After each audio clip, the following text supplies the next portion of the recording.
Everyone, तो आज हम अपना एक नया चैप्टर शुरू करेंगे। मैंने सोचा कि बायो से शुरू करते हैं क्योंकि हर किसी को ऐसा लगता है कि बायो जो है लर्निंग वाली चीज़ है या फिर रोड लर्निंग वाली चीज़ है। तो मेरी मानो, तुम्हें कॉन्सेप्ट पता है ना, तो रट्टाबाजी तो मत ही करना।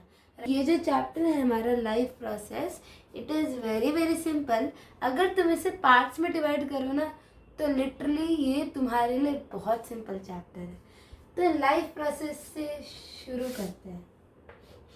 अब लाइफ प्रोसेस है क्या? लाइफ प्रोसेस है क्या? मुझे एक बात बताओ, इसमें अगर मैं इसका खंडन करूं, जो मेरी शुद्ध हिंदी है उस पर ध्यान ना दे। यहाँ पर एक लाइफ है, यहाँ पर एक प्रोसेस है। जिंदा प्रोसेस नहीं, जिंदा रहने के लिए जो प्रोसेसेस होते हैं उन्हें हम पढ़ेंगे इस चैप्टर में। एक्चुअली इसका नाम है लाइफ प्रोसेसेस। मैंने एक लिखा है, लेकिन हम इसमें 4 लाइफ प्रोसेसेस पढ़ेंगे। कौन कौन से है वो 4 लाइफ प्रोसेसेस जो किसी इंसान, किसी भी लिविंग ऑर्गेनिज्म के जीने के लिए ज़रूरी है, वो हम इस चैप्टर में पढ़ेंगे। तो 4 मोस्ट इम्पॉर्टेंट कौन कौन से हैं? सबसे पहला है न्यूट्रिशन, यानी कि आप खाना खा रहे हो, उसे आपको डाइजेस्ट करना है ताकि आपके अंदर न्यूट्रिएंट्स आए। दूसरा क्या है? रेस्पिरेशन, कि आपके वो जो खाना है ना वो आपके सेल्स तक जाएगा, वो ब्रेक डाउन करेगा उसे और फिर वो एनर्जी प्रोवाइड करेगा। थर्ड है हमारा क्या था? ट्रांसपोर्टेशन। अगर खाना पेट से यहाँ पर इसे जाना है इस शाम तक, तो क्या ये ऐसे पहुँचा देगा? भगवान उसे ऐसे पहुँचा देंगे? नहीं, एक ट्रांसपोर्टेशन चैनल है जिसके थ्रू वो जा रहा है। ठीक है। एंड लास्ट का इजेशन। अगर तुम खा रहे तो निकालोगे भी ना, तो खाते रहते हो तो एक समय पर तुम निकालते भी तो वो है एक्सक्रीशन। ठीक है ना। फर्स्ट है, तुम्हें चैप्टर का मतलब समझ आ गया?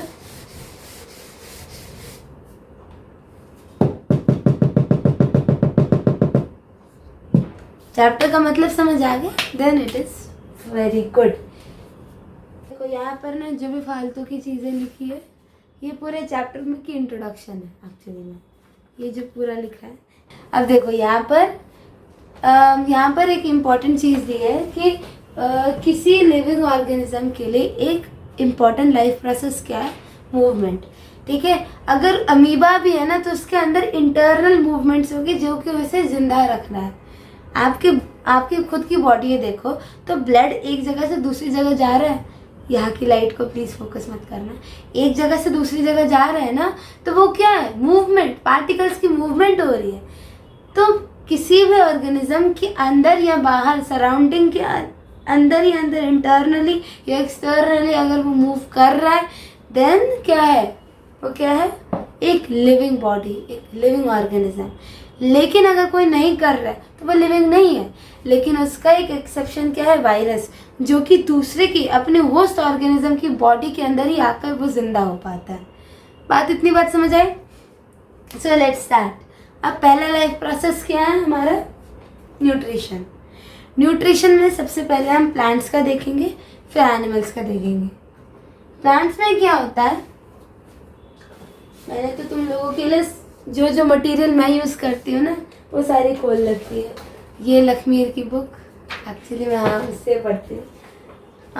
पढ़ती नहीं है, लेकिन ऐसा रखा है। ये एनसीईआरटी की बुक। फिर तुम्हारे लिए एग्जाम्पलर भी खोल रखी है। हाँ, सो लेट्स स्टार्ट। जो इम्पोर्टेंट पॉइंट्स है वो कवर करूँगी, वन शॉट है।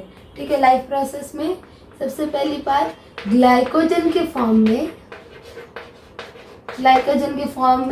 एनिमल्स में रहते हैं। जो खाना बन जाता है उसको स्टोर करने के लिए जो एनर्जी जो बचती है ना, वो ग्लाइकोजन के फॉर्म में एनिमल्स में रहती है। और प्लांट्स में कौन से फॉर्म में? प्लांट्स में रहती है स्टार्च के फॉर्म में। ठीक है। ये पॉइंट लिख लेना क्योंकि ये एग्जाम में 1 मार्कर में आता है और असर्शन रीजन में भी आया है। ठीक है। मैंने खुद भी नोटिस किया कि ये मेरे PT1 में भी आया था, पीरियोडिक टेस्ट में। अब न्यूट्रिशन क्या होता है? ये एक ऐसा लाइफ प्रोसेस है जिसमें हम इनटेक करते हैं खाना, ताकि हम उसे एसिमिलेट कर, हम उसे न्यूट्रिशंस दे पाए। अब न्यूट्रिशन भी ना 3 प्रकार के होते हैं। पहले मैं न्यूट्रिशन की तुम्हें डेफिनेशन बता रही हूँ। A process to transfer a source of energy from outside the body of the organism, which we call food, to the inside, a process we commonly call nutrition. ये डेफिनेशन है इसकी। अब nutrition जो है कितने प्रकार की है? 3 प्रकार की। दिखी था तुम लोगों को? हाँ, न्यूट्रिशन कितनी प्रकार की है? 3 प्रकार की। कौन कौन सी है? पहली है पैरासाइटिक, एक मिनट, सॉरी, पहली है हेटरोट्रॉफिक, ऑटोट्रॉफिक,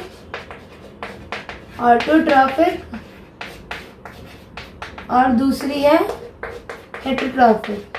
तुम लोग ऐसे ऐसे बनाना, हाँ, अगर तुम्हें फॉर्म फ्लो चार्ट के फॉर्म में चाहिए।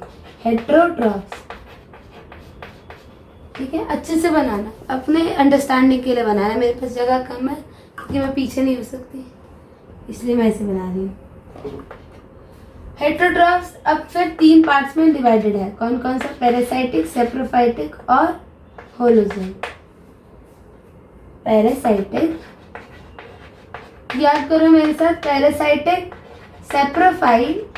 सेप्रोफाइटिक,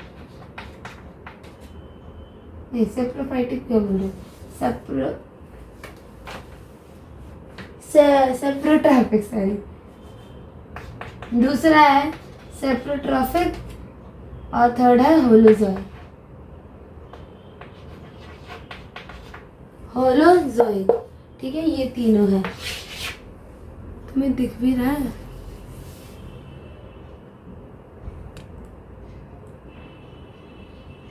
तुम्हें दिखना है, ठीक है।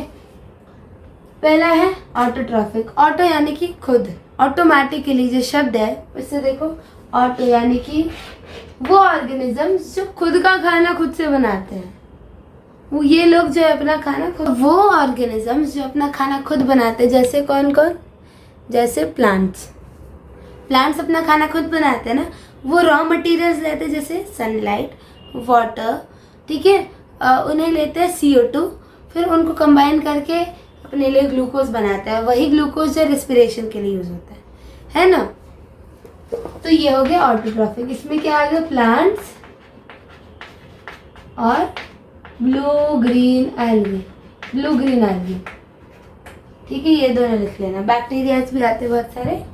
फिर हेटरोट्रॉफिक वो होते हैं जो कि अपना खाना खुद नहीं बनाते, वो इन पर, ऑटोट्रॉफिक्स पर डिपेंड होते हैं कि उन्हें खाएंगे तो उन्हें खाना मिल जाएगा।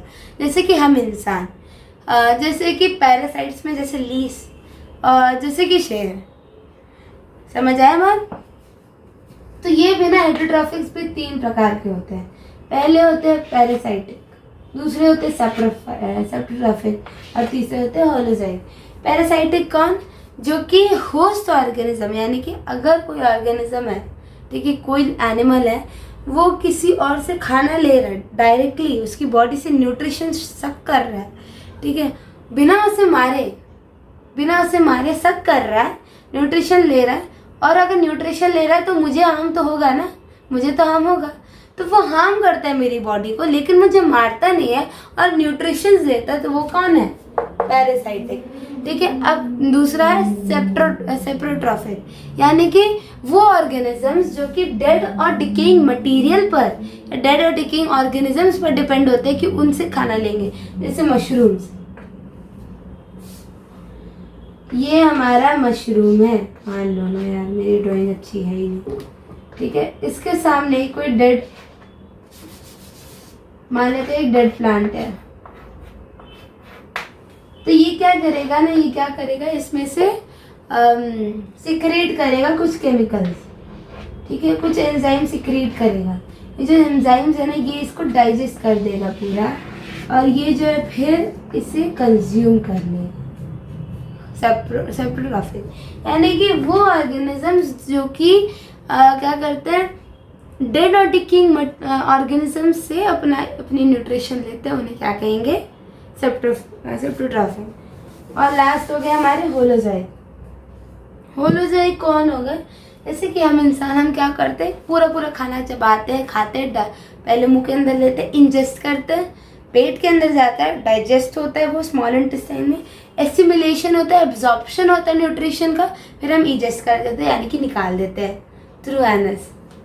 ठीक है, हम सबसे पहले प्लांट्स में देखते हैं कि कैसे होता है न्यूट्रिशन का प्रोसेस।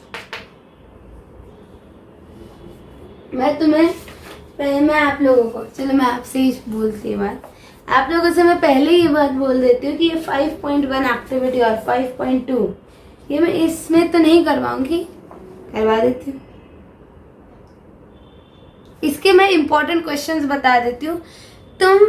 आप लोगों को ये एक्टिविटीज पढ़नी है, आप खुद एनालाइज करो, क्योंकि ऐसी बहुत सारी एक्टिविटीज आएंगी और अब कॉम्पिटेंसी बेस्ड क्वेश्चंस बढ़ रहा है, तो इन एक्टिविटीज को ध्यान से पढ़ो, एनालाइज करो, और आगे आने वाले शॉर्ट्स में मैं इन पर भी वीडियो बनाऊंगी। ठीक है, शॉर्ट्स में बना दूंगी और आप लोगों को समझ आ जाएगा। समझ आई बात? अब हम प्लांट्स में देखते हैं कि कैसे उनमें होता है। तो प्लांट्स क्या करते हैं, सबसे पहले वो CO2 लेते हैं और वाटर लेते हैं। वाटर कहाँ से लेंगे? रूट से। कहाँ से? रूट से। CO2 कहाँ से लेंगे? स्टोमेटा से। तो क्लोरोफिल हम इतने सालों से पढ़ते आ रहे हैं। प्लीज अब मुझसे कोई ये पूछेगा कि क्लोरोफिल क्या होता है, तो मैं ये बोलूँगी कि 6ठी 7वीं नहीं पढ़ के आए हो। नहीं पढ़ के हो ना, पता है, उससे पहले से ही हम पढ़ते आ रहे हैं एक्चुअली में। तो इस क्लोरोफिल क्या होता है? ग्रीन पिगमेंट जो कि सनलाइट को ट्रैप करता है। ठीक है, तो सनलाइट और क्लोरोफिल के प्रेजेंस में क्या बनाता है? C6H12O6। ये क्या है? Glucose plus oxygen plus H2O। ठीक है, CO2 प्लस H2O क्लोरोफिल के प्रेजेंस में ग्लूकोज, ऑक्सीजन और वाटर बनाते हैं। ठीक है, ये पूरा लिखोगे, साथ ही साथ उस पर एक्सप्लेन करने के लिए आएगा प्रोसेस। तो आप लोगों को यही नहीं लिखना है, NCERT में 3 पॉइंट्स बताए गए हैं। लाइट एनर्जी को ट्रैप करवाना क्लोरोफिल के द्वारा। क्लोरोफिल क्या ट्रैप करेगा? Light energy. फिर यही जो लाइट एनर्जी है ये केमिकल एनर्जी में बदलेगा और H2O जो है वो हाइड्रोजन और ऑक्सीजन के मॉलिक्यूल्स में, एटम्स में टूट जाएगा। ठीक है, पहला क्या होगा? Absorption of light energy by chlorophyll. फिर नेक्स्ट में क्या होगा? Conversion of light energy to chemical energy and splitting of water into hydrogen and oxygen. Last में क्या होगा? रिडक्शन ऑफ CO2, यानी कि CO2 क्या बन जाएगा? C6H12O6। इसमें हाइड्रोजन ऐड हो रहा है। जब हाइड्रोजन ऐड होता है तो क्या होता है? याद करो, मैंने शॉर्ट्स में भी बताया, NCERT में लिखा है, रिडक्शन होता है। रिडक्शन होता है, ऑक्सीजन लेना क्या होता है? ऑक्सीडेशन, एंड हाइड्रोजन लेना यानी कि रिडक्शन। मैंने ही बोला ना, अगर मैं गलत बोलती तो करेक्ट करना तुम्हारी रिस्पॉन्सिबिलिटी है।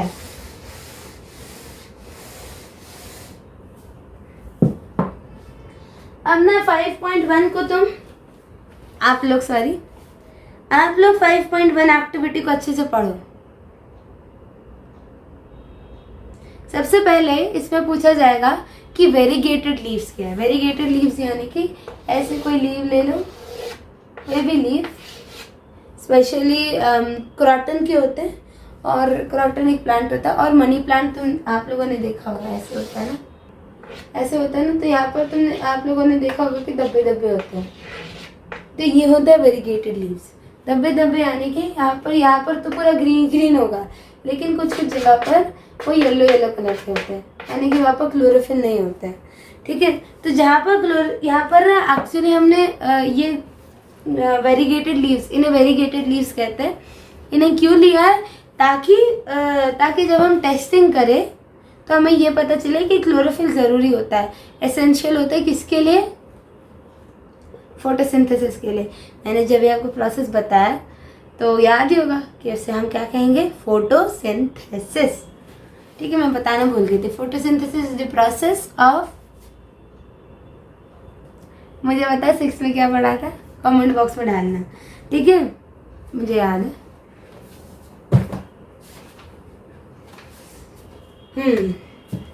नाउ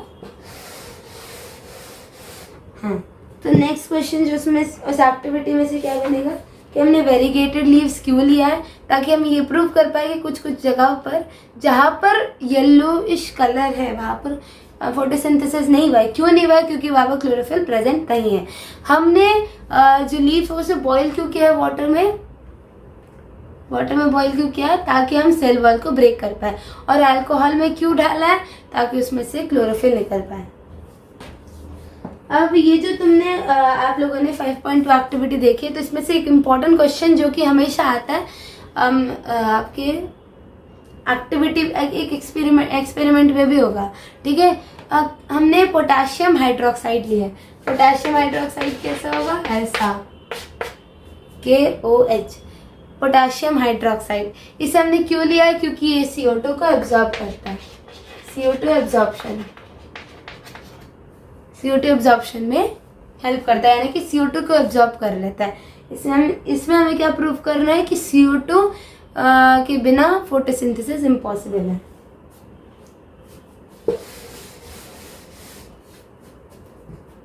अब स्टोमेटा कैसे काम करता है?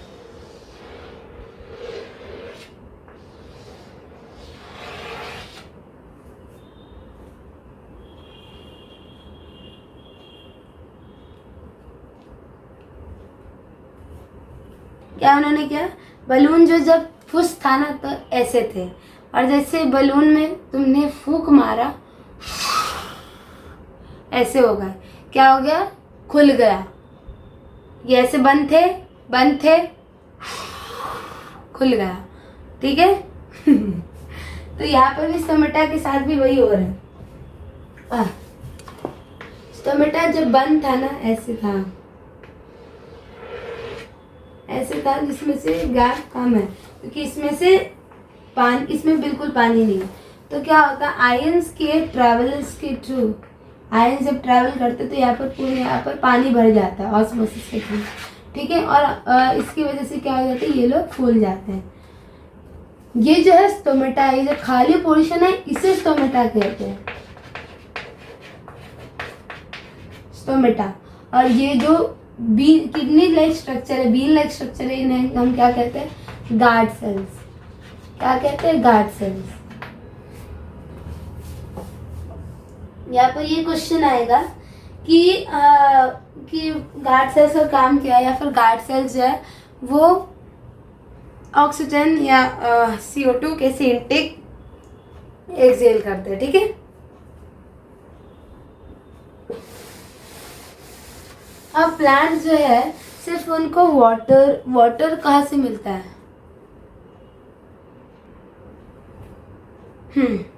प्लांट्स को वाटर कहाँ से मिलता है? प्लांट्स को दूसरे भी तो न्यूट्रिएंट्स चाहिए।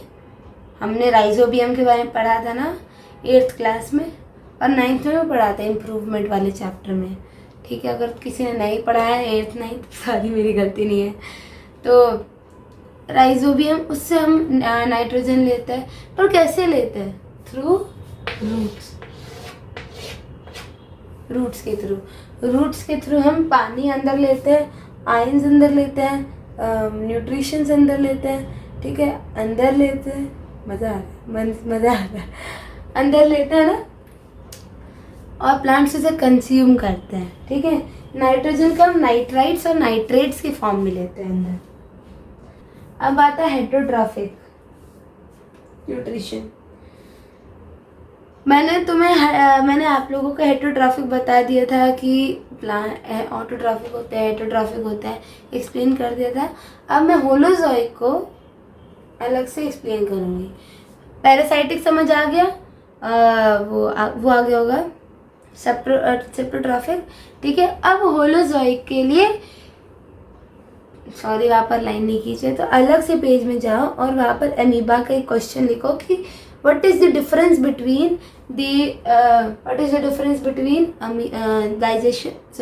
Nutrition in amoeba and nutrition in mushroom, इसका एक क्वेश्चन आता है, ठीक है। फिर एक क्वेश्चन लिखो, how is amoebas nutrition different from paramecium. फिर लिखो how does amoeba does the process of nutrition, ठीक है। और ह्यूमन बींग्स का डाइजेस्टिव सिस्टम अच्छे से, ये 4 क्वेश्चन है जो तुम्हें अच्छे, जो आप लोगों को अच्छे से करने हैं। बता रही 4 क्वेश्चन में से तो हमेशा आता है हर एक प्रोसेस का ना। एक्चुअली जो मैंने तुम्हें पहले के 3 क्वेश्चन बताए थे ना, ये 2 मार्कर वाले आते हैं, 2 to 3, और ये हमेशा आते रहते हैं ऑल्टरनेटिव ईयर्स में। ये मान लेते ये अमीबा है। अमीबा के सामने मैंने तुम्हें रख दिया, तुम्हें मैंने छोटा कर दिया स्मॉल लाइट के थ्रू, और तुम्हें मैंने यहाँ पर रख दिया। तो ये क्या करेगा, फिंगर लाइक प्रोजेक्शंस बना लेगा। कैसे? Finger like projections. इन्हें हम क्या कहते हैं? सूडोपोडिया। सूडोपोडिया जिसका मतलब होता है फॉल्स फीट, ठीक है। तो ये क्या करेगा, ये है इसके सूडोपोडिया, ठीक है। फिंगर लाइक प्रोजेक्शंस होते हैं जिसके थ्रू ये अंदर एनगल्फ कर लेता है, ठीक है। अब इसके अंदर क्या होता है, ये इसका न्यूक्लियस है।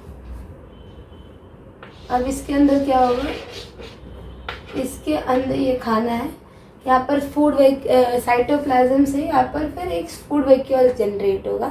फूड वैक्यूल जो है वो खाना को डाइजेस्ट करेगा, और जैसे ही खाना डाइजेस्ट हो जाएगा, ठीक है, और तो ये साइटोप्लाज्म में आ जाएगा। साइटोप्लाज्म से फिर क्या करेगा,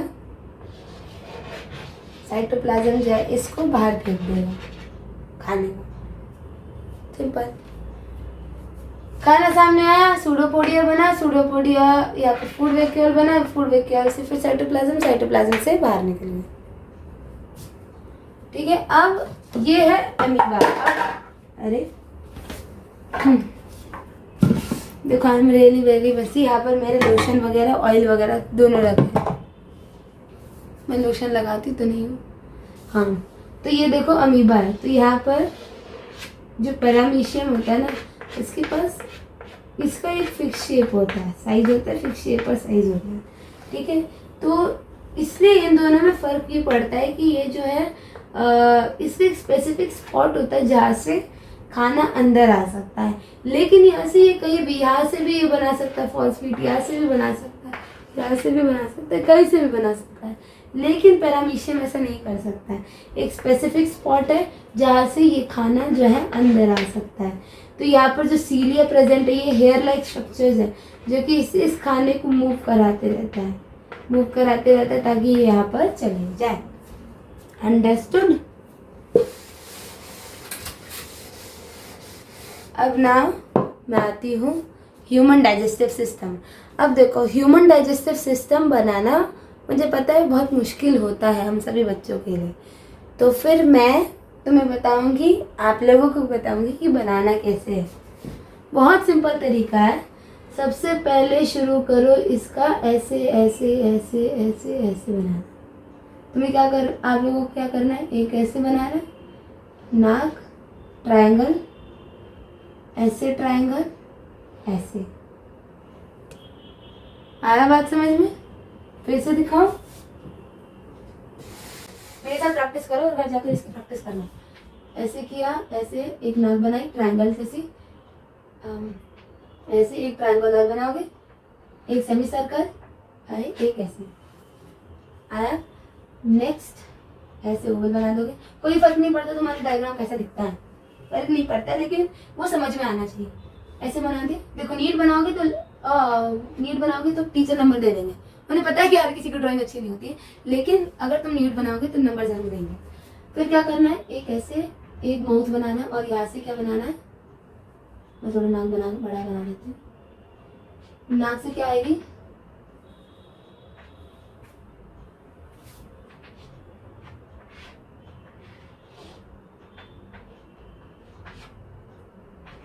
ये जो एरिया इसे हम क्या कहेंगे, फेरिंग्स। तो इस वाले पार्ट में आता है, ठीक है। मतलब थोड़ा सा नीचे होता है फेरिंग्स पार्ट, जहाँ पर जो विंड पाइप और फूड पाइप दोनों मीट करते हैं। यहाँ पर एपिग्लॉटिस होता है। एपिग्लॉटिस क्या होता है, ऐसे तुम खाना खाते हो, जैसे यहाँ पर आ जाता है ना, तो तुम यहाँ पर एनगल्फ करते हो, ऐसे करते हो ना, तो वो एक मसल जैसे स्ट्रक्चर के थ्रू होता है, ठीक है, अगर तुमने ये आप लोगों ने ये 7th क्लास में 8th क्लास में पढ़ा होगा, 7th में पढ़ा होगा कि एपिग्लॉटिस क्या होता है। यहाँ पर एक मसल टाइप स्ट्रक्चर होता है जो कि खाना को एनगल्फ करता है। ठीक है, अब क्या होता है, ये जो मैंने इतना समझा दिया, अब ये क्या है, सलाइवरी ग्लैंड, सलाइवरी ग्लैंड।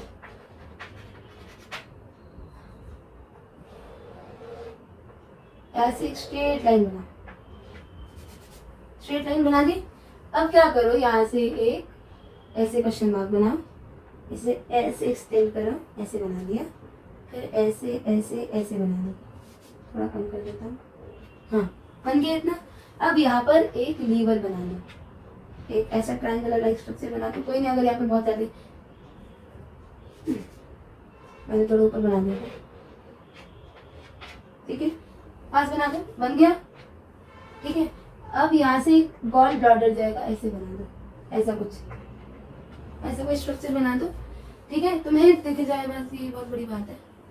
अब यहाँ से क्या करो, क्लाउड जैसे स्ट्रक्चर्स बनाओ।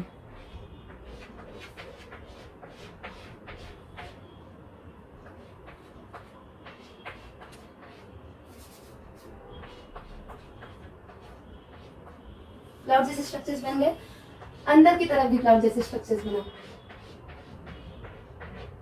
बन गए। अब यहाँ से क्या करो, टेढ़े मेढ़े जैसे जैसे लाइंस बनाने बनाओ अपने अनुसार। जैसे मैं इसमें अगर ऐसे बनाऊंगी, थोड़ा रियलिस्टिक भी बना सकता, अगर आर्टिस्टिक स्किल्स बहुत ज़्यादा उभर कर आ रही होंगे एग्जामिनेशन के समय, ऐसे बना दो, कुछ भी बना दो। यहाँ पर तुम्हें बस दो दो लाइन्स के ग्रुप्स बनाने बस, जैसे यहाँ पर मैं बना रही हूँ। यहाँ पर चाहोगे तो इतने अच्छे से समझ नहीं आएगा, बट तुम्हारा ये पूरा डायग्राम बन गया। अब यहाँ पर थोड़ी पत्ती जैसी बना दो कुछ, ये क्या होगा, तुम्हारा पेन के यहाँ तुम्हारा पूरा स्ट्रक्चर रेडी है, पूरा स्ट्रक्चर। अगर आप लोग अपनी नोटबुक में देखोगे तो ये सच्ची में बहुत सुंदर डायग्राम लगेगा। अब हम लोग क्या करते हैं, ये क्या है, बकल कैविटी, ये क्या है, बकल कैविटी, ये पाइप क्या है, ईसोफेगस, ये क्या है, स्टमक, ठीक है, लीवर, लीवर के अंदर क्या है, गॉल ब्लैडर, ये क्या है, पैनक्रियाज, ये क्या है, लार्ज इंटेस्टाइन, ये क्या है, स्मॉल इंटेस्टाइन, ये क्या है, रेक्टम, यूएन, ये क्या है, हाँ। ये पूरा डायग्राम मैंने बना दिया है। अब मैं जो भी एक्स्ट्रा इन्फॉर्मेशन है वो इस साइड में लिखूंगी, और ये जो डायग्राम है तुम्हारे पास है, और इससे आप लोग समझोगे क्या क्या होता है। ठीक है, अब सबसे पहले खाना तुम लोग खाते हो, तुमने ये खाना खाया, ठीक है, ये खाना खाया, और यहाँ पर जब तुम खा रहे होगे ना, तो यहाँ पर ये जो सलाइवरी ग्लैंड है तुम्हारा, ये जो सलाइवरी ग्लैंड है, ये क्या सिक्रिएट करेगा, बुक से देखकर बोलो, सलाइवा। इसका दूसरा नाम टाइलिन भी है, यही स्पेलिंग है, तो देख लेना, या फिर गूगल से देख लेना स्पेलिंग। सलाइवरी ग्लैंड क्या करता है, कॉम्प्लेक्स शुगर्स को माल्टोज में कन्वर्ट करता है। किस में कन्वर्ट करता है, माल्टोज में कन्वर्ट करता है। कॉम्प्लेक्स शुगर्स को सलाइवा माल्टोज में कन्वर्ट करता है। फिर यहाँ से नीचे नीचे जाते जाते ये मस्कुलर स्ट्रक्चर होता है। ईसोफेगस का क्या काम होता है कि वो जो है खाने को ऊपर जाने नहीं देता है, ऊपर जाने नहीं देता है, उससे यूनिडायरेक्शनल फ्लो करने देता है नीचे की ओर। तो यहाँ पर जो यहाँ पर जो मूवमेंट होती है इसे पेरिस्टाल्टिक मूवमेंट कहते हैं। ठीक है, पेरिस्टाल्टिक मूवमेंट, यहाँ से गए, यहाँ से गए, यहाँ से गए पेट के अंदर। अब पेट के अंदर क्या क्या है, 3 एंजाइम्स आती है थ्रू गैस्ट्रिक ग्लैंड्स। जी यानी कि गैस्ट्रिक ग्लैंड्स। यहाँ से कौन कौन से 3 एंजाइम्स आती है, जूसेस आती है। पहला है HCl, दूसरा है पेप्सिन, तीसरा है mucus. HCl, pepsin, mucus. Pepsin का क्या काम होता है, प्रोटीन को डाइजेस्ट करना। क्या काम है, प्रोटीन को डाइजेस्ट करना। HCl का क्या काम है, HCl का काम है पेप्सिन को एक्टिवेट करना। पेप्सिन जो है बिना HCl के प्रेजेंस में वो कोई काम नहीं करता है। फिर म्यूकस क्या है, अब भाई पेट है उसमें HCl प्रोड्यूस हो रहा है, तो HCl तो एसिडिक होता है, वो क्या करेगा, वो हाईली एसिडिक होता है, वो क्या करेगा, पेट की जो इनर लाइनिंग्स है उसे डिस्ट्रॉय करने की कोशिश करेगा, है ना। तो उसको म्यूकस जो है इनर लाइनिंग्स को बचाता है। पेप्सिन क्या करता है, प्रोटीन के डाइजेशन। HCl क्या करता है, इसका एक्टिवेट कर रहा है, पेप्सिन का एक्टिवेट कर रहा है, और म्यूकस का क्या काम है, इससे पेट को बचाना, पेट की इनर लाइनिंग्स को बचाना। हाँ, मुंह थक गया मेरा बोलते बोलते। अब नेक्स्ट क्या है, नेक्स्ट है हमारा, हाँ, खाना जो है यहाँ से जाते जाते जाते यहाँ पर स्मॉल इंटेस्टाइन शुरू हो जाता है।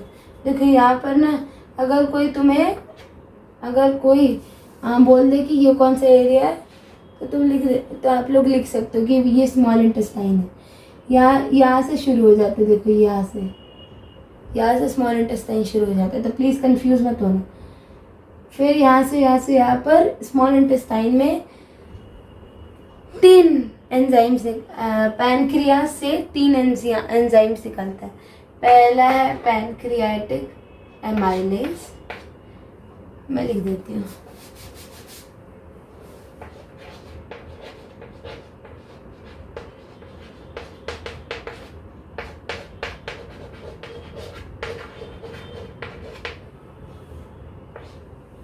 दूसरा है लाइपेज और तीसरा है ट्रिप्सिन।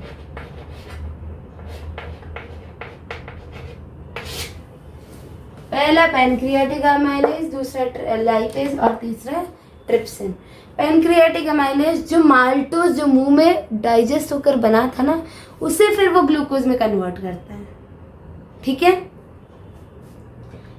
ट्रिप्सिन क्या करता है, ट्रिप्सिन जो है प्रोटीन्स को डाइजेस्ट करता है, पेट में आधा डाइजेस्ट हो गया, फिर वो ट्रिप्सिन जो है स्मॉल इंटेस्टाइन में डाइजेस्ट करता है। फिर तीसरा हो गया लाइपेज। लाइपेज को समझाने से पहले, गॉल ब्लैडर से एक जूस निकलता है जिसका नाम है बाइल जूस। क्या है, बाइल जूस निकलता है। बाइल जूस क्या करता है, बाइल जूस के अंदर होता है बाइल सॉल्ट्स। ये जो खाना आता है ना पेट से, वो होता है एसिड, तो उसे फिर अल्कलाइन करने के लिए बाइल जूस आता है, जिसके अंदर बाइल सॉल्ट्स होते हैं। बाइल सॉल्ट्स उसे अल्कलाइन करता है, और क्या करता है पता है, फैट्स के अंदर ना फैट्स जो है लार्ज ग्लोब्यूल्स होता है, लार्ज मॉलिक्यूल समझ लो, ठीक है, जिन्हें डाइजेस्ट करना मुश्किल होता है, तो उन्हें क्या करता है, उन्हें तोड़ देता है स्मॉल ग्लोब्यूल्स में, ठीक है, और फिर लाइपेज उनमें काम करता है और उन्हें डाइजेस्ट करता है। तो पैनक्रियाटिक एमाइलेज जो है वो माल्टोज को ग्लूकोज में बदलता है। ट्रिप्सिन जो है प्रोटीन्स को एमिनो एसिड्स में बदलता है, और लाइपेज जो है फैट्स को किस में बदल देगा, ग्लिसरॉल और फैटी एसिड, ग्लिसरॉल और फैटी एसिड्स, GFA।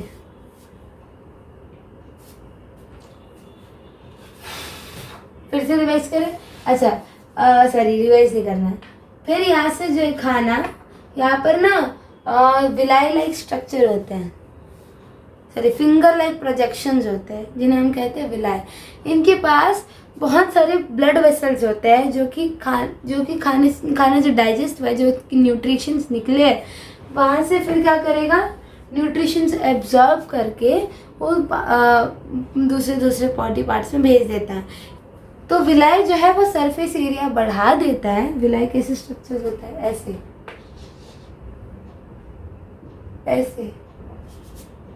ऐसे स्ट्रक्चर्स होता है, ठीक है, तो वो न्यूट्रिशन का एब्जॉर्ब करता है। फिर यहाँ से जो न्यूट्रिएंट्स खाना जो है, जो डाइजेस्टेड फूड है, वो लार्ज इंटेस्टाइन में आता है। लार्ज इंटेस्टाइन में वाटर एब्जॉर्ब होता है, फिर यहाँ से रेक्टम में जाता है। रेक्टम में ये जो वेस्ट प्रोडक्ट है ये स्टोर होकर रहता है, फिर तुम एनएस के थ्रू निकाल देते हो, जो रोज़ तुम सुबह कभी करते हो। बहुत सारे लोग जिन्हें ज़्यादा ज़ोर से आती है वो शाम को भी कर लेते हैं, लेकिन सुबह करना, खाली पेट में पानी पीने के बाद जब तुम करते हो वो ज़्यादा अच्छा लगता है, वो ज़्यादा अच्छा रहता है। एक बार रिवाइज करें, यहाँ पर खाना आया बकल कैविटी के अंदर, बकल कैविटी में सलेवरी ग्लैंड्स जो है वो सलाइवा सिक्रीट करता है। सलाइवा जो है उसके अंदर होता है सलाइवरी एमाइलेज, जिसका दूसरा नाम है टाइलिन। टाइलिन जो है कॉम्प्लेक्स शुगर्स को माल्टोज में कन्वर्ट करता है। यहाँ से फिर ईसोफेगस में पेरिस्टाल्टिक मूवमेंट होती है, जिससे यूनिडायरेक्शनल मूवमेंट होता है खाने का। यहाँ से फिर पेट में जाते हैं। पेट में 3 जूसेस निकलती है गैस्ट्रिक ग्लैंड्स के थ्रू, पेप्सिन, HCl और म्यूकस। पेप्सिन जो है प्रोटीन्स को डाइजेस्ट करता है। HCl जो है पेप्सिन को एक्टिवेट करता है, और म्यूकस जो है HCl से इनर लाइनिंग स्टमक की बचाता है। फिर यहाँ से वो स्मॉल इंटेस्टाइन के पास जाता है। स्मॉल इंटेस्टाइन में तीन इन्हें क्या कहेंगे, एंजाइम्स रिलीज करता है बाय पैनक्रियास। पहला है पैनक्रियाटिक एमाइलेज, दूसरा है लाइपेज, तीसरा है ट्रिप्सिन। जो गॉल ब्लैडर है वो क्या करता है, जो फैट्स के जो लार्ज ग्लोब्यूल्स है ना स्मॉल ग्लोब्यूल्स में बदलता है, और फिर क्या करता है, हाँ, जिससे कि डाइजेस्ट करना आसान होता है। पैनक्रियाटिक एमाइलेज माल्टोज को ग्लूकोज में कन्वर्ट करता है। जो ट्रिप्सिन है वो प्रोटीन्स को एमिनो एसिड्स में कन्वर्ट करता है, और लाइपेज जो है वो फैट्स को ग्लिसरॉल, पहला ग्लिसरॉल और दूसरा फैटी एसिड्स में कन्वर्ट करता है। रेस्पिरेशन क्या होता है? रेस्पिरेशन क्या होता है भाई? अब आपके पास ना ग्लूकोज आ चुका है। हमारा क्या था मेन मोटिव, ग्लूकोज पाना, न्यूट्रिशन के प्रोसेस के थ्रू तुम्हें ये ग्लूकोज ही चाहिए था, मेनली ग्लूकोज चाहिए था। प्रोटीन्स के बिना भी इंसान इतने अच्छे से नहीं रह सकता, एक्चुअली में नहीं रह सकता, लेकिन ग्लूकोज जो आपको एनर्जी प्रोवाइड करता है कि पूरे बॉडी में काम कर पाए, ठीक है। तो इसलिए हम स्पेसिफिकली ग्लूकोज के बारे में पढ़ते हैं, ग्लूकोज की रेस्पिरेशन के बारे में पढ़ते हैं, ठीक है। अब रेस्पिरेशन क्या होता है? रेस्पिरेशन होता है break down of glucose to generate energy. जब ग्लूकोज जो है वो ब्रेक डाउन हो जाता है तो वो एनर्जी जनरेट करता है। तो सबसे पहले आपके पास क्या आया? ग्लूकोज। डाइजेशन के थ्रू आपके पास क्या आया? ग्लूकोज। ग्लूकोज जो है ना, अब वो बोलता है भैया मैं ऐसे नहीं दे सकता ना एनर्जी, खा तो लोगे लेकिन फिर एनर्जी भी तो चाहिए। तो ये जो ग्लूकोज है ना, ये साइटोप्लाज्म के अंदर आता है, हर एक सेल के अंदर, ठीक है। ये कॉमन प्रोसेस होता है। मैं वो बोलता है उसके नखरे कि मैं ना वो क्या कहते हैं उसकी तरह, उसका नाम क्या है, कैमोफ्लेज जो करता है, चमेली, गिरगिट। हाँ, ये ना गिरगिट के जैसे रंग बदल लेता है। तो ये ना यहाँ तक तो आते साइटोप्लाज्म में क्या करता है, साइटोप्लाज्म में ग्लाइकोलाइसिस होता है, इसमें वो 2 ATP में कन्वर्ट हो जाता है, वो टूट जाता है। ये जो है 6 मॉलिक्यूल कार्बन रहता है यहाँ पर, 6 मॉलिक्यूल। तो यहाँ पर यह टूट कर 3 मॉलिक्यूल का कार्बन स्ट्रक्चर बन जाता है, कार्बन मॉलिक्यूल बनता है 3C, यहाँ 6C, ठीक है। अब पाइरोवेट कहते हैं इसे, 3 मॉलिक्यूल वो3 मॉलिक्यूल कार्बन स्ट्रक्चर को क्या कहेंगे?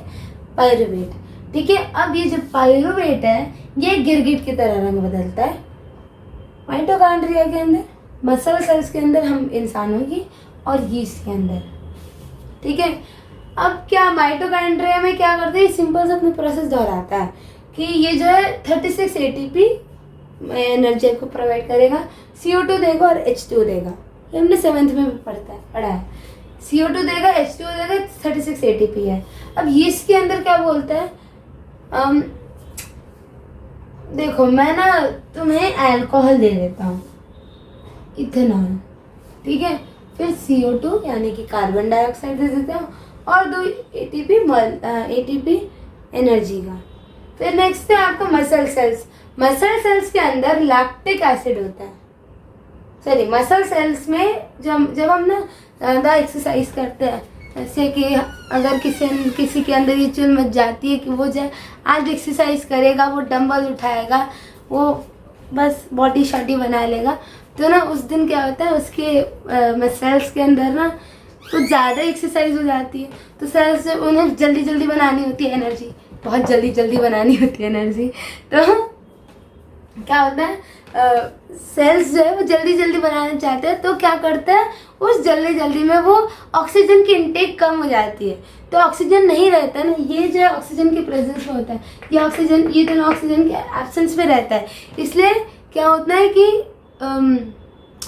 क्या कहते हैं, तो वो धीरे धीरे करके दो दो एटीपी मॉलिक्यूल्स रिलीज करने लगता है और लैक्टिक एसिड प्रोड्यूस होता है, लैक्टिक एसिड। और जब आप अगले दिन जाते हो कि आज भी मैं डोले शोले बनाऊंगा, और जैसे आप उठा तो 3 किलो का ही डंबल, आ आ मेरा ऐसे करते हैं ना, वो दर्द होता है पैर में भी, वो क्रैम्प्स होता है, मसल क्रैम्प्स जा जाते हैं, तो उसे कैसे ठीक करना है, थ्रू हॉट वाटर बेदिंग होता है एक्चुअली। तो क्या होता है उससे कि आपका जो ब्लड सर्कुलेशन है एक जगह वो बढ़ जाता है, ऑक्सीजन जब सेल्स को ज़्यादा मिलती है तो क्या होता है, CO2 H2 ATP मॉलिक्यूल्स आती है और वो जो लैक्टिक एसिड है वो ब्रेक डाउन हो जाता है। कितना सिंपल था, देखो ग्लूकोज है, ग्लूकोज साइटोप्लाज्म में 2 ATP मॉलिक्यूल एनर्जी की रिलीज करता है, पायरुवेट बनता है 3 कार्बन मॉलिक्यूल, ये जो है गिरगिट की तरह रंग बदलता है। हमारे माइटोकॉन्ड्रिया में जब इसे ऑक्सीजन मिल रहा होता है, देखो भाई मेरे को ऑक्सीजन मिल रहा है ना, मैं तुम्हें पूरी एनर्जी दूंगा, तुम दोनों मेरे को ऑक्सीजन नहीं दे रहे ना, मैं नहीं करता। तो इथेनॉल CO2 और 2 ATP रिलीज करता है माइटोकॉन्ड्रिया में, CO2 H2 और 36 ATP। फिर मसल सेल्स में वो क्या करता है, लैक्टिक एसिड और एनर्जी देता है। इस लैक्टिक की एनर्जी एसिड के कारण आपको मसल क्रैम्प्स आते हैं।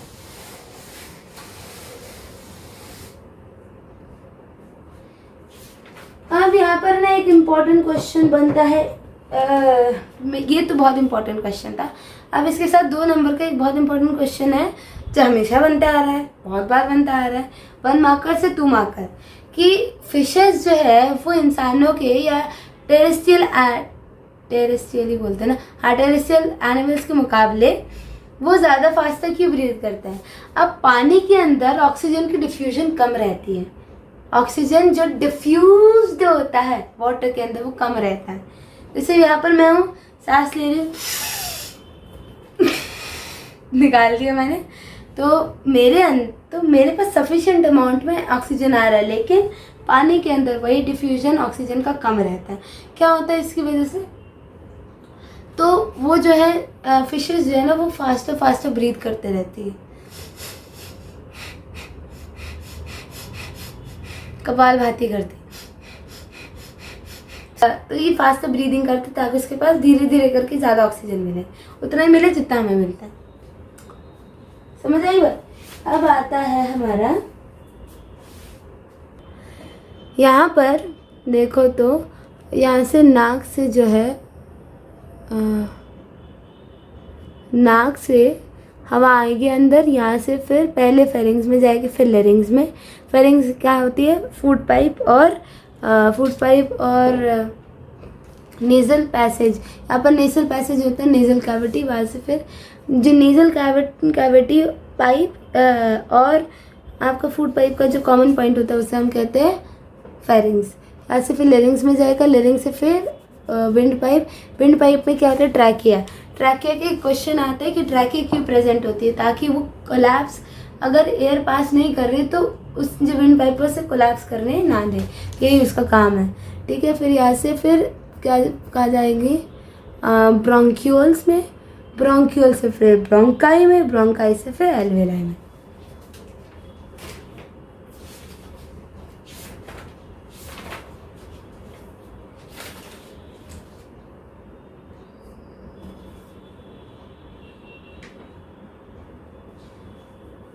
प्लांट्स का भी मैं बता देती हूँ।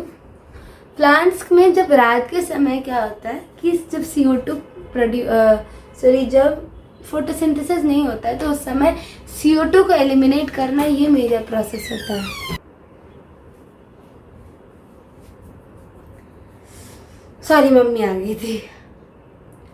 अब प्लांट्स में क्या होता है, प्लांट्स में क्या होता है, हाँ प्लांट्स में रात के समय जब फोटोसिंथेसिस नहीं होते, क्योंकि क्लोरोफिल जो है, सनलाइट नहीं है तो क्लोरोफिल कहाँ से आएगी, है ना। तो फिर जब सनलाइट नहीं होती है तो फोटोसिंथेसिस उस समय नहीं होता है, तो उस समय CO2 रिलीज करने की मेजर काम होता है। Elimination of CO2 is the major activity जो कि हैपन होती है रात को। तो इसलिए हम ये भी कहते हैं कि रात के समय पीपल के वृक्ष के नीचे नहीं सोना चाहिए। क्यों? क्योंकि उस समय CO2 ज़्यादा रिलीज होता है और इंसान उसमें मर सकता है। उसे क्या चाहिए? ऑक्सीजन, लेकिन वो पेड़ के नीचे बैठा है, सो रहा है तो मर जाता है। ठीक है। और लेकिन दोपहर के समय ये जो CO2 जो रिलीज होता है रेस्पिरेशन के समय, ये प्लांट्स के द्वारा, सेल्स के द्वारा यूज़ होता है। इसलिए आप लोग देखोगे कि हर समय स्टोमेटा खुला नहीं रहता है, देख तो नहीं पाओगे। स्टोमेटा हर समय खुला नहीं रहता है, वो उस समय खुला रहता है जब ज़रूरत पड़ती है, उस समय खुला रहता है जब ट्रांसपिरेशन करनी होती है। ठीक है। तो CO2 जो है वो उस CO2 को यूज़ करा जाता है फॉर फोटोसिंथेसिस। एक क्वेश्चन जो मैंने मतलब करवाया नहीं था वो था डेजर्ट प्लांट्स में। डेजर्ट प्लांट्स में रात के समय जो है CO2 लेते हैं, ठीक है, और CO2 का एक अल्टरनेट निकालते हैं। एक मिनट, हाँ, एक इमीडिएट अल्टरनेट बनाते हैं और दोपहर के समय जब सनलाइट होती है तो यूज़ करते हैं। ठीक है।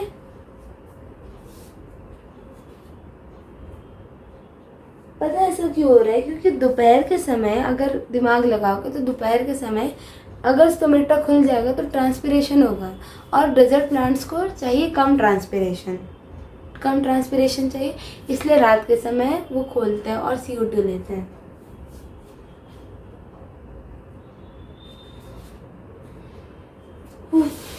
सेकेंड पार्ट भी हमारा अब कंप्लीट हो चुका है। अब आते हैं हम अपने थर्ड पार्ट में जो है ट्रांसपोर्टेशन।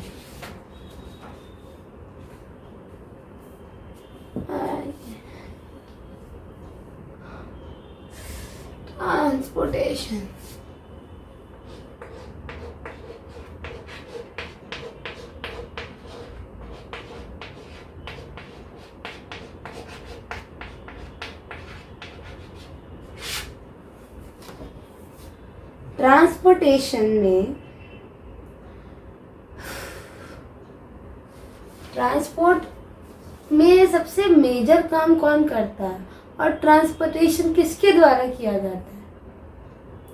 सोचो और बताओ। ट्रांसपोर्टेशन किया जाता है थ्रू ब्लड।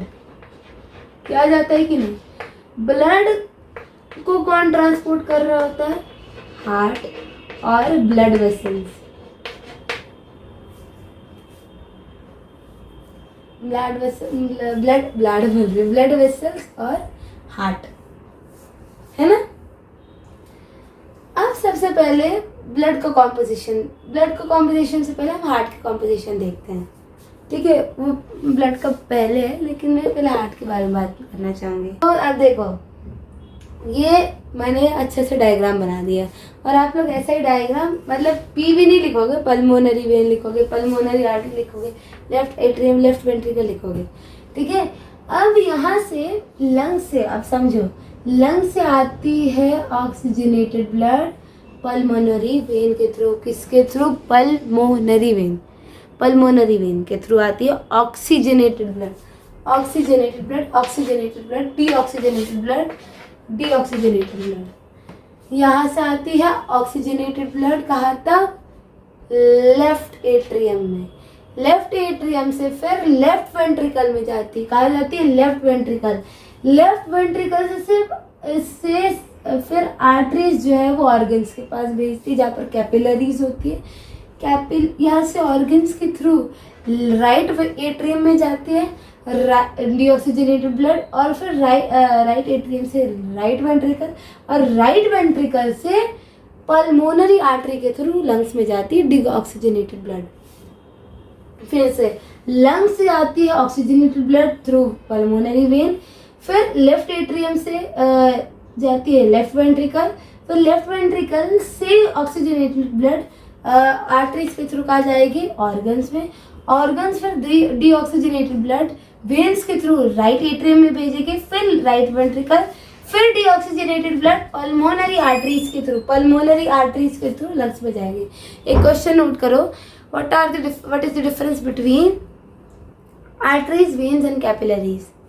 आर्टरीज क्या होती है, उनकी जो वॉल्स होती है ना, वॉल्स होती है वो मोटी होती है। क्यों होती है? क्योंकि यहाँ से यहाँ पर ना सबसे ज़्यादा प्रेशर होता है लेफ्ट वेंट्रिकल की ओर।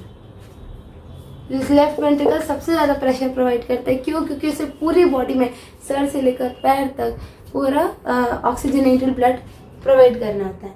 एक क्वेश्चन है मेरा कि हार्ट जो है वो सेंटर में क्यों नहीं है? यहाँ पर क्यों है? सेंटर में नहीं है लेकिन यहाँ पर क्यों नहीं है? पेट के पास भी तो हो सकता है ना कहीं, भगवान वहाँ पर भी तो बना सकते थे, क्यों नहीं है? तो भगवान का इतना सीधा सा दिमाग है, मतलब भगवान चाहे तो कुछ भी कर सकता है एक्चुअली में। लेकिन अगर हम लॉजिकली भी देखें ना, साइंस के थ्रू ऑब्वियसली, तो अगर ये जो हार्ट है अगर नीचे रहता तो दिमाग में जो ब्लड है वो कम जाता है ना, सॉरी कम नहीं, उसमें ज़्यादा प्रेशर प्रोवाइड करना पड़ता। लेकिन अगर यहाँ पर है तो यहाँ पर दिमाग में कम प्रेशर जाएगा, और नीचे है ना तो जो नीचे लेग्स की साइड है वहाँ पर ग्रेविटी के थ्रू अपने आप तो ब्लड चला जाएगा, सिर्फ ऊपर की ओर प्रेशर लगाना पड़ रहा है ना। ये भी एक लॉजिक है। तो हाँ, तो मैं क्या बोल रही थी, आर्टरीज के पास मोटी वॉल्स होती है, थिक वॉल्स होती है, वेन्स के पास रिलेटिवली थिन होती है, और कैपिलरीज के पास बहुत थिन होती है। आर्टरीज मोटी होती है, थिक होती है, वेन्स थिन होती है, और कैपिलरीज वन सेल थिक होती है। ठीक है, एक्सेप्शंस लिख लेना। और किसमें कौन सा ब्लड जाता है? आर्टरीज में ऑक्सीजनेटेड, वेन्स में डीऑक्सीजनेटेड, और कैपिलरीज में दोनों। और आर्टरीज का एक्सेप्शन क्या है? पल्मोनरी आर्टरी, वेन्स में पल्मोनरी वेन, और कैपिलरीज में नन। और एक क्वेश्चन आता है, नोट करो कि एम्फीबियंस के पास तो 3 चेम्बर हार्ट होता है, फिशेस के पास 2 चेम्बर हार्ट होता है, और ह्यूमंस के पास 4 चेम्बर हार्ट होता है। ऐसा क्यों होता है? क्योंकि जो टेरेस्ट्रियल एनिमल्स होते हैं, ह्यूमन बींग्स जो होते हैं, उनको जो है एनर्जी ज़्यादा प्रोवाइड होनी चाहिए, क्योंकि वो एनवायरनमेंट में रहते हैं जहाँ पर उन्हें चलना होता है, उन्हें एक्टिविटीज़ करनी होती है। एक्टिविटीज़ करने के लिए ऑक्सीजन चाहिए, ग्लूकोज चाहिए, ग्लूकोज को ब्रेक डाउन करने के लिए ऑक्सीजन चाहिए ताकि हम एनर्जी ले पाए। तो उसके लिए हमें क्या करना, होम्योस्टेसिस, जो कि maintenance of the body temperature of the body, मतलब मेंटेनेंस ऑफ बॉडी टेम्परेचर, उसके लिए ज़रूरी होगा कि हमारे पास 4 चेम्बर हार्ट हो, अलग अलग चेम्बर्स हो हार्ट के लिए, और ऑक्सीजनेटेड और डीऑक्सीजनेटेड ब्लड के लिए। एम्फीबियंस के पास वो किसी भी टेम्परेचर में रह सकते हैं, उन्हें ज़्यादा एनर्जी की ज़रूरत नहीं होती, ज़रूरत होती है लेकिन एज़ कम्पेयर टू अस हमें होम्योस्टेसिस के लिए भी ज़रूरत होती है, लेकिन उनको ज़रूरत नहीं होती है। वो कोल्ड ब्लडेड होते हैं, हम वार्म ब्लडेड होते हैं, है ना। फिर फिशेस के पास 2 चेम्बर हार्ट होते हैं, जिसमें सिंगल सर्कुलेशन होती है ब्लड की। गिल से ब्लड लेते हैं, ठीक है, सॉरी ऑक्सीजन लेते हैं गिल से, नहीं, मुंह से सांस लेते हैं, लंग्स में जाता है, लंग्स हार्ट में जाता, हार्ट से फिर दूसरे सेल्स में जाता है, और फिर गिल्स के थ्रू निकल जाता है। अगर मैं गलत बोल रही तो प्लीज़ मुझे सही कर दो, क्योंकि इस कॉन्सेप्ट में थोड़ी कन्फ्यूजन होती है। अब आरबीसीज, डब्ल्यूबीसीज और प्लेटलेट्स का क्या काम है? आरबीसीज को हम एरिथ्रोसाइट्स भी कहते हैं, डब्ल्यूबीसीज को ल्यूकोसाइट्स भी कहते हैं, और प्लेटलेट्स को क्या बोलते हैं? थ्रोम्बोसाइट्स। हाँ, थ्रोम्बोसाइट्स ऐसा कुछ बोलते हैं, ठीक है। आरबीसीज का क्या काम होता है? ऑक्सीजनेटेड ब्लड को हीमोग्लोबिन के थ्रू दूसरे पार्ट्स में ले जाना। डब्ल्यूबीसीज को fight against any foreign particle, और प्लेटलेट्स का क्या काम होता है? क्लॉटिंग का, ठीक है। अब आता है हमारा लिम्फ। लिम्फ का क्या काम होता है? लिम्फ जो है उसका अपना ही लिम्फेटिक सिस्टम होता है। जैसे हमारा ट्रांसपोर्टेशन सिस्टम होता है ना, तो एक लिम्फेटिक सिस्टम भी होता है। लिम्फेटिक सिस्टम क्या होता है? जो सेल्स में जो कि एक्स्ट्रा प्रोटीन होता है, फैट्स होता है, आरबीसीज के अलावा हर चीज़ ले लेता है, मोस्टली थिंग्स। जैसे डब्ल्यूबीसीज को ले लेता है, प्रोटीन्स को ले लेता है, प्लाज्मा को ले लेता है। लिम्फ जो है कैरी करता है डाइजेस्टेड और एब्जॉर्ब फैट्स, उसे ले जाता है, ड्रेन कर देता है एक्सेस अमाउंट ऑफ फ्लूइड। उसमें जब फ्लूइड होता है एक्सेस अमाउंट में, उससे एक्स्ट्रा सेलुलर स्पेसेस में ड्रेन आउट कर देता है। अब ट्रांसपोर्टेशन सिस्टम काम है, हाँ लिम्फ का और एक काम है कि वो जर्म्स को मारता है, ठीक है, और जर्म्स को मारता है, ठीक है। हाँ, और एक काम जो कि लक्ष्मी ने करता वो था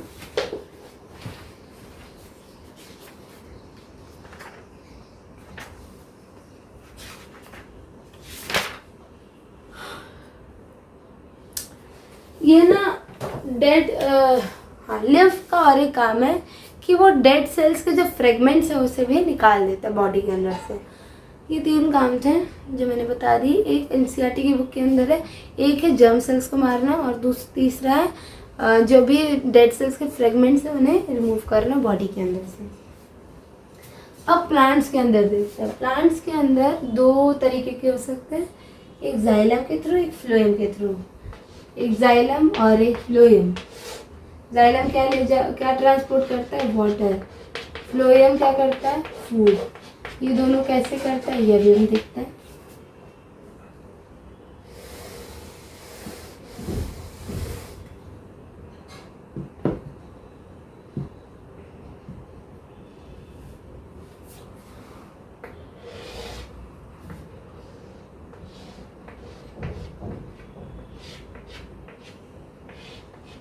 ये जो रूट्स है ना,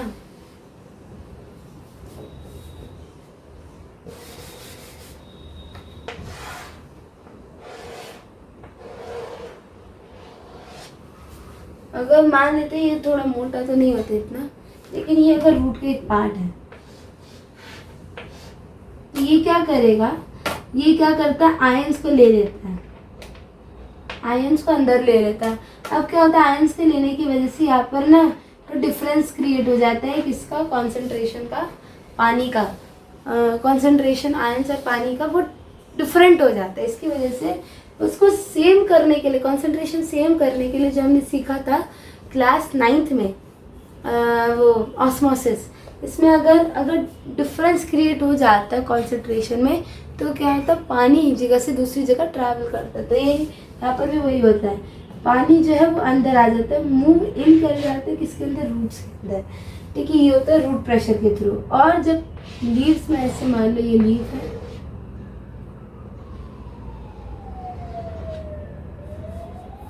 लीव्स में यहाँ पर जैसे पानी था, यहाँ पर पूरा पानी है, ठीक है। अब पानी है तो यहाँ पर पूरा पानी है, तो ये ऊपर कैसे आएगा? तो यहाँ पर जब ट्रांसपिरेशन होता है ना तो यहाँ पर पानी लूज हो जाता है, तो क्या होता है? ये जो पानी ऊपर आने लग जाता है, सक्शन क्रिएट होता है जिसकी वजह से ये पानी ऊपर जाता है।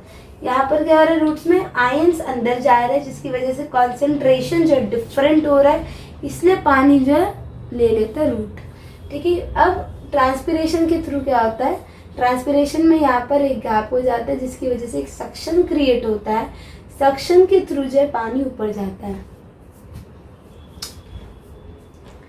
फ्लोएम में क्या होता है? फ्लोएम में क्या होता है? मेरे पास एनिमेशन नहीं है जो मैं दिखा सकती हूँ। फ्लोएम में क्या होता है कि मान लेते हैं ये फ्लोएम है, फ्लोएम के अंदर पानी जो है अपने आप ऑस्मोसिस के थ्रू आ जाता है। सॉरी, पहले सुक्रोज फ्लोएम के अंदर आ जाता है। सुक्रोज आने के बाद जो वॉल्स है उसके, सॉरी वॉल्स बोल रही, उसमें ना फिर पानी भर देता है थ्रू ऑस्मोसिस, ठीक है।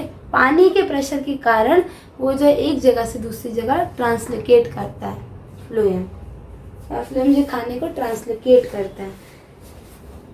And translocation in phloem is achieve by utilising energy, energy के थ्रू होता है।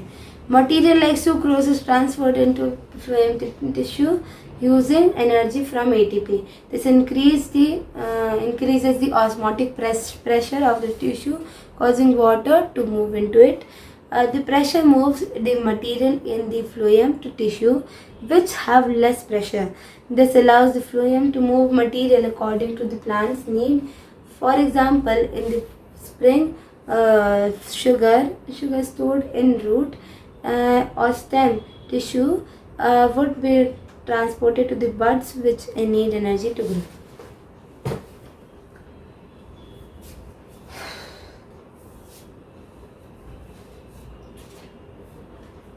बताइए, हमने और एक पार्ट कवर अप कर लिया। अब लास्ट पार्ट बाकी है, वो है एक्सक्रीशन। एक्सक्रीशन यानी कि सूसू का निकालना। अब कैसे निकालें? खाना आ गया, ट्रांसपोर्ट हो गया, डाइजेस्ट हो गया, ठीक है, लेकिन अब ना यहाँ पर जो हमारे सेल्स है ना, ये मेटाबॉलिक एक्टिविटीज़ करते रहते हैं, केमिकल एक्टिविटीज़ जो बॉडी के अंदर होती है उन्हें मेटाबॉलिक एक्टिविटीज़ कहते हैं, ठीक है। तो वो जो मेटाबॉलिक एक्टिविटीज़ कर रहे हैं सेल्स, तो इसकी वजह से टॉक्सिक सब्सटेंसेस भी निकलेंगे ना। टॉक्सिक सब्सटेंसेस निकलेंगे तो वो हमारी बॉडी के लिए हार्मफुल है कि नहीं है, ठीक है। अब देखो ध्यान से, तो यहाँ से आया गंदा ब्लड जो है वहाँ से यहाँ से फिर गंदा ब्लड जो है वो क्या लेकर उसने क्या छाना गंदी चीज़ें के साथ साथ बहुत सारी अच्छी चीज़ें भी चली जाती है, जैसे glucose, amino acids, water, salt, ठीक है, कुछ सॉल्ट। तो यहाँ से जाते जाते रीएब्जॉर्प्शन होता है उन्हीं चीज़ों का, कुछ आयंस का, कुछ सॉल्ट्स का, ठीक है। और यहाँ पर ब्लड में जाकर चली जाती है। होल्स है ना, होल्स के थ्रू ये जो ग्लूकोज है, ये जो अमीनो एसिड्स है, ये सारे उसके अंदर चले जाते हैं ब्लड के अंदर। और ये जो रीनल वेन जा रही है, ये क्लीन ब्लड है, क्लीन डीऑक्सीजनेटेड ब्लड है। क्योंकि यहाँ पर देखो तो सेल्स भी तो रेस्पायर करेंगे नहीं आपके आके, अगर ये लोग काम कर रहे हैं तो यहाँ पर भी रेस्पिरेशन होगा, ठीक है। तो यहाँ से कैसा ब्लड जाएगा? यहाँ से जाएगा डीऑक्सीजनेटेड क्लीन ब्लड, DOC। समझ आई बात इतनी? और फिर ये जो गंदा ब्लड जा रहा है, गंदा ब्लड बोल रही, जो गंदी चीज़ें जा रही है ना, ये कहाँ जाएगी फिर? कंडक्टिंग डक्ट के थ्रू, कंडक्टिंग डक्ट। तो मैंने क्या समझाया? सबसे